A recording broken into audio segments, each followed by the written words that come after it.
Hey everybody on YouTube, I'm getting Spreaker started up right now, so give me just a second. Hey everybody, I've got Spreaker and YouTube up now. Welcome to the Everyday Sports Podcast Summer Edition. I know that I've been putting this off. If anybody that's been following me, I know I haven't had too many um, live episodes and whatnot, but I'm really going to try to. I'm finally stationed where I need to be, and going to be getting this started off, especially with football season coming up at the end of next month. High school, college, NFL, and especially with the Thunder, the rookies that they got now, it actually makes it a little more bearable to watch, if you ask me. But I just wanted to kind of give my welcoming opening. I'm here to talk about what you guys want to talk about, or listen to my 2 cents. They don't usually mean much, but if you guys want to hear my take on some things, I'd be glad to talk with you about it. We do have on the YouTube. I go live, so I'll be posting on my Facebook page and letting you guys know when I'll be more live. I know I said 10 o'clock on the Facebook page. I got caught up watching the UFC fights at a watch party, so my apologies on that if you were waiting. Not too sure many people were yet, but I'll try to get a schedule going. It is called the Everyday Sports Podcast for a reason. I don't do just one or two sports, or I don't wait till just Saturday. If anything pops up, I try to get on here. And like I said, I'll make sure I am a lot more available, so that way there's some continuity with this. I will be on Spreaker, so that'll be on the Facebook page. It'll also be on Apple Podcast. And then you can always go to my YouTube page and, if it's not live, you can also see the replay too, if you're a more of a visual person. So with that, I was just going to start out with some Thunder news. They started their summer league circuit a few days ago in Salt Lake City, went 2-1. And then they started out in Vegas today. They lost by 2 to the Rockets. With the draft, I do want to back up a little bit with the draft. I think they finally got it right, and I'm not saying that they don't draft good, because the Thunder have found some gems in the draft. So I'm not even going to try to sit there and say like Sam Presti can't draft, but finally we were able to tank good enough to where we got the number 2 overall pick in Chet Holmgren, and then we got the number 12 overall pick with Jalen Williams, and I think actually we traded up to get the number 11 overall pick for, I think it's Osumi Zhang. I probably said his name wrong, but 3 high-profile guys that can score. They can also they've got some good team chemistry. They can pass the rock. They can defend well, and I think that's what Mark Daigneault is looking for, is the defense. It's the all-around basketball player. And so throughout the summer league, Chet had a really good, and it's just getting started, but Chet had a really good first game. Shot like, I think 7 for 10, something like that. He was on fire that first night, hitting threes, hitting step backs, hitting Dirk fadeaways at 7-1 and about $1.50. It looks like he's gonna have to eat some cheeseburgers, but he had a good first night, and then he's actually struggled. I think he's between the last summer league game that he played plus tonight, he's about 6 for 20. So I mean. And that's not a good clip for a big guy who's around the rim. Not all the time, but the majority of his shots are going to come around the rim. But I feel like that's the good thing about the summer league, is that he'll get used to playing against higher level competition. Plus, he is going to be. I don't need him to be a paperweight. We need him to. Yes, it's great that he can spread the floor, but he's got to put some meat on his bones for the guys like Zion Williamson, if the guy ever plays, or some of these bigger dudes that are in the NBA that'll just kind of play some bully ball. With that said, Chet has been playing very good defensively. He's got, I think, in 3 games, I know he's got at least 10 blocks. He had 6 the first game, and I know he had 4 tonight. So. The future is bright. This Thunder team, I know it's been kind of hard to watch the last couple of years, but this Thunder team has been is going to be really, really fun. I don't know if we tank this year. I really don't. I know we've got 47 first-round picks still, but I just don't. I think we've got SGA locked into the 5-year. We got Lou Dort now locked into a 5-year. We've got three promising rookies, and we've got Josh Giddey, who is absolutely tearing it up in the summer league. Honestly, I don't know why I know why he's still there playing summer league, because you know what, repetitions are repetitions. But I think this will be his last summer league circuit. To be honest with you, the guy is a pure just facilitator, and he can score. So, like I said, Thunder team's gonna be really fun to watch. I was really impressed with the draft. A couple of picks, you're just like, but I mean, when you haven't watched, or you don't know some of these names, like Jalen Williams from Santa Clara, who's averaging at least 18 points a game, you miss out on things. So I wasn't even going to act like I knew what the heck I was talking about, because apparently I didn't. But it is a very, very promising future for the Thunder. And dare I say, and I said this the other day, dare I say we might look more of a complete competitive team than what we have. We have James, KD, and Russell. So again, Thunder basketball looking up and up. I'm going to try to go quick tonight, just because it's already late in the evening, kind of early morning for Sunday morning. But Oklahoma football. So I've since being back home, been hearing a lot of like local guys. They're freaking out that we don't have the stars. The 4 stars and the 5 stars, and can Brent Venables get it done? And can he recruit his guys? And are we recruiting the guys the horses that can hang with the SEC? You're not going to get that in year one. You're not going to get that in his first full recruiting class that is his own.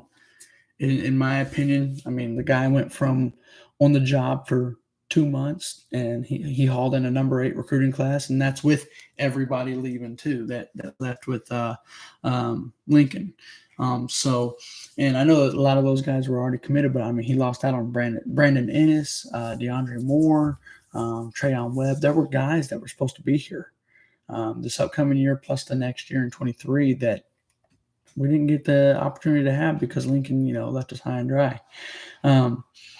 And since I've heard all these murmurs and everything, I've been back a couple weeks. I've been hearing all these murmurs and, complaints and whines and everything like that. Like, with the star ratings, our average recruit, I just looked it up on 27 Sports. Our average recruit is a score of a 90. We have 13 commits now. An overall, like I said, rating of about 90 per recruit, 90 points per recruit, so 90 out of 100. And we were just number 18, I think it was yesterday. But then we got Caden Green, one of the best offensive linemen in the country. He's actually number 12 at his position in the whole country, number 92 overall. He's a 4-star, rated out at a 95. We got Jaquazi Petaway. I believe I'm saying that right. He's national player. He's top 50 player, number 47. He's number 8 in the country as the wide receiver position. He's more of that slot, kind of like the Hollywood Brown type, 5'11", 170. I'm sure once we get Schmitty in there with him, he'll bulk up a little bit. And then a lot of this talk about next year's quarterback. I mean, I know Texas got Arch Manning. It's a huge get for them because they've been looking for a guy to fill those shoes. But if you ask me, it's all about player development. And it's going to be the same thing with Oklahoma. Oklahoma, the last 5 years, we've had nothing but 4 and 5 stars. And, we had the Trajan Bridges and the Theo Weises and the Jaden Hazelwoods. There were a lot of injuries. Trajan never saw the field. He's probably got legal troubles coming his way. We were never able to put all these 5 stars on the same field, on the field at the same time. So cool, you got them, but what do we develop into? It's a difference in the SEC, and I say that lightly. It's a difference when you go to Georgia and Alabama.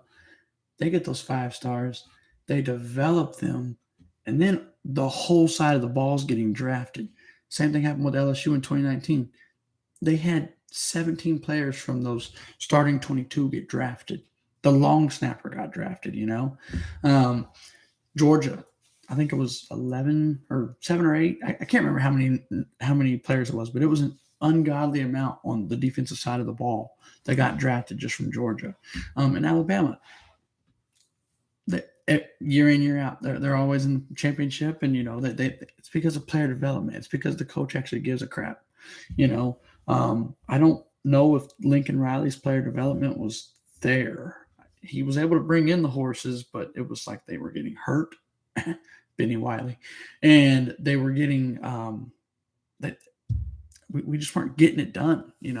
I feel like 2017 was Baker Mayfield's best team. We were full of 4 and 5 stars to guys, and defense gave up 48 points, or 50, however many points. It was a long time ago. I try to forget that game, but I think with Brent Venables is this year there needs to be expectations. Obviously, I think OU goes probably in the ballpark of 11-1 or 10-2, with the bowl game included. With the bowl game included, you're either probably going to go 12-1 or 11-2. There we go. If we go undefeated, that is great. But this Oklahoma team needs a culture change. They are in the and they need it badly. They need it badly.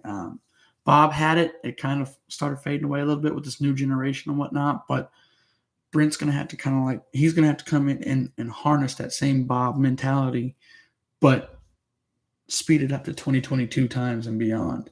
And then player development. We got Schmitty back. I think Schmitty had a good workout program, and you didn't see a lot of his guys getting hurt with torn ACL. I mean, we have had so many torn ACL since Lincoln Riley became coach up until the end of his tenure. And, it's one of those deals that it's the little things. It's not just the X's and O's. It's not just a flashy offense. It's not just being able to say, hey, we got 15 guys and 8 of them are 5 stars and the rest of them are 4 stars. It's not about that. You got to have culture. You got to have development, and you got to do it the right way. And Brent Venables was part of that defense, that daunting defense that Clemson was able to get. It didn't happen overnight. There had to be a culture change. You had to make your players want to actually be there for the school, not just for themselves, for the team and not just for themselves. And so, like I said, I think we got the right guy, especially with how we were left. We couldn't have picked a better dude. You look around the country and you're like, we went from the best offense coordinator, one of the best offense coordinators in the game at the time, and Lincoln Riley, to now we got the best defense coordinator, if you ask me. Next guy is Dan Lanning. Before Georgia last year, he was still getting lit up too. So, I mean, Brent has proven that he has that pedigree of good defense, and he don't take no crap. So he's been doing that ever since he was coaching at OU even. So looking forward to the season. Like I said, as far as recruiting, if you're freaking out on that, stop. We went from 18 to 13 in a matter of 24 hours. And hearing Parker, I think it's Thune, Tyler McComas, Josh McCuistion, Rob Prisbillo, they're all like, guys, it's July 9th. Recruiting rankings aren't made in July. They're made towards signing day. They're expecting to have a big busy 3 weeks. Like I said, we got a recruit today, Logan Howland. He's a 3-star guy, but you know what? Bill Biedenbaugh recruited him. I trust Bill B. So, we're getting the right guys that we think that are in there. It doesn't need to be all about stars. And our recruiting ranking, it'll be fine. If we're at number 13 with only 13 recruits. For reference, Texas Tech is at number 14 with 23 recruits. Their average star rate or average player rating, 87. So we're doing more with less. It's more about efficiency with less. So again, if you're freaking out, don't. It's July. Enjoy the rest of your summer. We got like 7 weeks until we need to start freaking out about football Saturdays with Oklahoma. And then, even then, this is the 2023 class. So we got some time, guys. So, which brings me to my last point for tonight, and then I will be logging off. Lincoln Riley, I hope you enjoy the Big Ten. You thought you were going to get away and go to the West Coast and be able to coast. I hope you enjoy your palm trees. I hope you enjoy your beach house.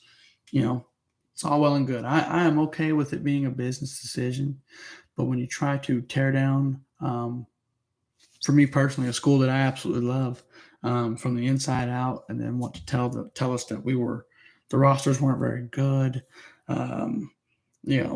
You didn't want to address the team at the end. You really didn't want to do nothing. You just wanted to kind of go in the middle of the night and get out of there and just kind of like rid your problems of us apparently or something like that. It's a little bit heartbreaking, man, because we're Oklahoma, you know. We're Oklahoma, and sorry, I thought the video went out. We're Oklahoma, man, and we don't play second fiddle to anybody. I mean, yeah, I get it. We haven't won a championship in 22 years, but we're still the most winningest program all time since World War II. So we're still here. We're still competing, and we're still competing at the highest level. Um, like Bob has told everybody, you didn't invent football, dude. And he's never going to see this. I'm just a measly YouTube channel, but you know what? I don't know. That's just been the resonating thing, and it's weird because how much he loved Oklahoma and how much he's moved on and whatnot, he still can't keep Oklahoma's name out of his mouth. It's like he's got to justify with everybody that he talks to. And honestly, this is the Brent Venables era. I'm tired of, playing sissy football. I'm tired of not keeping the foot on the throat whenever we're up by 20 points, and then people are coming back and beating us. I'm tired of us coming out, flat during games against like Kansas State and Kansas and whatnot, and Tulane. It's time to go put the ponies in the barn. Go out, take care of business, unhitch the wagon, put the ponies in the barn, and get a W. You know what I mean? So, anyways, that is my little rant. I know I was kind of rambling today, but I got some new equipment, so I'm glad that it's kind of working out. This was kind of a test run. I appreciate you guys hanging with me. I will be back on, let's see, it is Saturday going Sunday. Probably after the next Thunder Summer League game, I do want to see how Chet does for longevity purposes. Like I said, it's the start. There's really not too much stock to be put into Summer League, but it is a good, feel to see kind of what people are dealing with when they look at the Thunder roster. Sorry.